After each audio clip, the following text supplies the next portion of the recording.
we wouldn't know about the science of reading if it weren't for the Institute of Education Sciences at the Department of Ed, right? They're the ones who published the studies that said this is how you should be teaching reading, right? So we talk about, the Mississippi Miracle, which a lot of people talk about as, wow, they did such a great job turning reading around.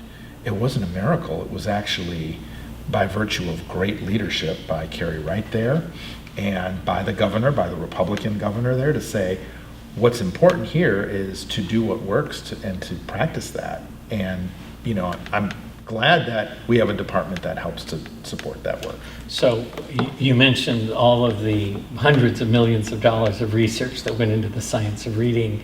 You're right, we wouldn't have had those raw materials.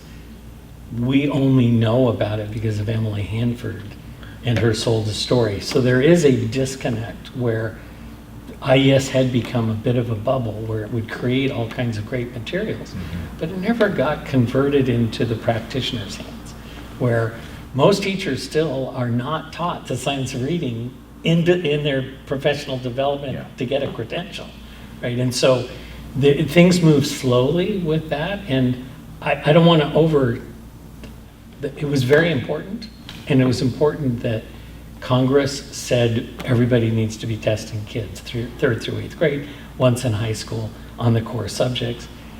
I think the culture has changed, and that will continue even if Congress didn't insist on it.